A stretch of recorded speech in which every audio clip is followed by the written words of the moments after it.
Well, friends, I am so sorry that I can't be with you this morning. This wasn't exactly how I was planning to give my talk, but things change quite rapidly at the moment, don't they?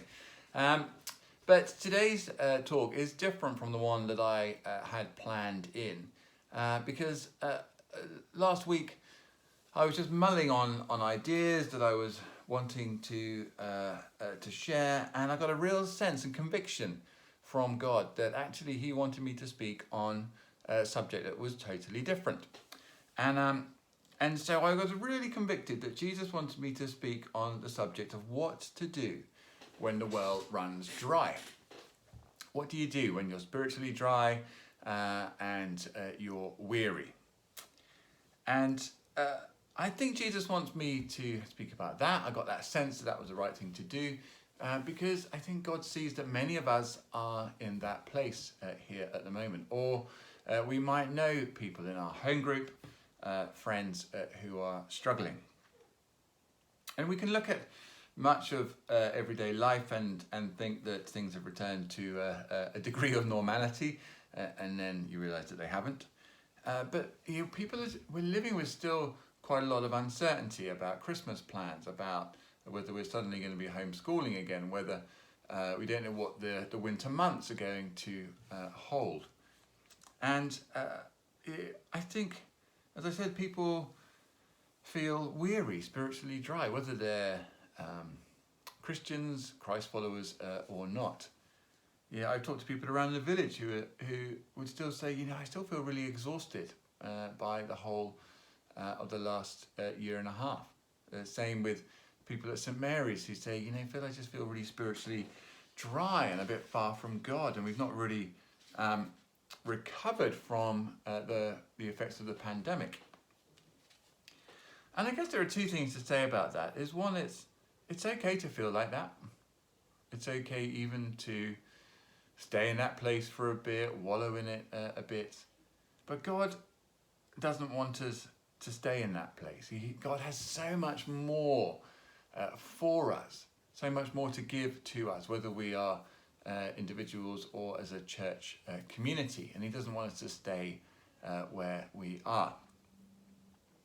And there was a time when I was going through a dry and barren patch when I was at a church in Reading, and I sought out this sort of wise old guy. He had the ice white hair and a white beard, and he was sort of considered to be one of the elders of the congregation. And I said, what do you do when you feel really dry? How do you overcome that? And he said, Phil, when the well runs dry, you go deeper. You dig deeper. You get up and dig down. You lean into God. And how do we do that? Well, this morning I just want to touch on three things that I hope will help you. We look up and remind ourselves of who God is. We look back and remind ourselves of what God has done in our life previously. And then we look forward to Jesus and obey His commands as His disciples. So we look up, we look back, and then we look forwards. So firstly, we look up and remember who God is. And we see that King David starts his psalm right in verse 1 by saying, I still believe in you. You are my God. But he's also very honest with God about how he's feeling. He says, my soul thirsts for God. My body yearns for Him. And there's David's way of saying, every part of me knows that I feel dry and I'm disconnected from God and I don't want to be in this place, but I've got to be honest with you about that. And there are times when you and I will come before God and we'll say something like, Lord, I'm here, but I feel spiritually dry. I'm fed up. I feel far from you. I don't even know why I'm here. I know that you're God, but I've got this mug of coffee and this Bible, and I kind of think, is anything going to happen? Not sure why I'm here. Is it because I feel guilty or because I ought to, or Phil said that we should do this? But we say, Lord, here I am. And I know that you are still God. And when we're looking back, it's good to remember that right at the beginning of the Bible, in Genesis, it's clear that God is the creator. In Genesis 2, he creates Adam and Eve. He creates the mud man and breathes into the nostrils of the mud man, and Adam comes to life. God is in the work of breathing life into dead places, into dry places. And it's the breath of God, the Spirit of God, that brings animation, brings life. And so just part of what God does, part of his character, is that he creates and he recreates. He builds and he rebuilds. He restores. He's in the business of resurrection, as we know. It's just part of who he is. And when we look up, we have to remind ourselves that Mary is also, that God is king. Okay, he's not changed. He's still sovereign. He still sits on the throne. He's still in control. He still knows what he's doing. We might not be able to sense him in our lives, but he's not fazed by what we've been through in the last 18 months. God is still there. And we need to look up and remind ourselves of that. And like David, be honest, but just say, I still believe in you and all that you are. So when the well runs dry, we've got to look up and remind ourselves of who God is. But then secondly, we need to look back and recall the things that God has done in our lives previously. And King David starts by reminding himself in verse 3, if you can see it there. He says, I remember the times when I have seen you at work in the sanctuary. I have beheld your glory and seen your power. And he's reminding himself of the times that actually, I'm in a dry place now, but I remember when you were acting powerfully. And that's helpful for us. That might have been in a worship time at St. Mary's or in a summer festival. Sometimes I might sense God's presence in creation when there's something beautiful and just think, wow, I sense you, God. There might have been a time, I guess, when perhaps someone had a word or a picture that was really encouraging and spoke right into a situation that you were struggling with. These are the things we have to remind ourselves of how amazing God has been. And in Romans chapter 1, verse 16, St. Paul writes, the gospel is the power of God for salvation. The power to change us. The gospel message has the power to change us. And we need to remember that if we haven't sensed it for a while. And a few weeks ago I was preparing a talk on how we share our story, and I said it was a really powerful testimony to me, the retelling of the gospel at work in my own life when I thought about what Jesus had done over the 25 years of following him. And when the well runs dry, we've got to look up and remember who God is, and then we've got to look back and remind ourselves of what God has done in our lives previously.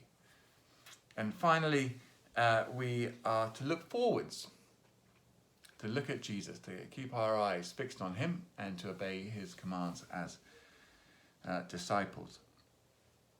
Now, it is, I think, hard sometimes. If we're in a dry place, it's quite hard to sort of feel like we want to obey Jesus' commands. But I really recall what he says in Matthew chapter 11, verses 28 to 30, when he says, "Come to me, all those who labour and are heavy laden, and I will give you rest."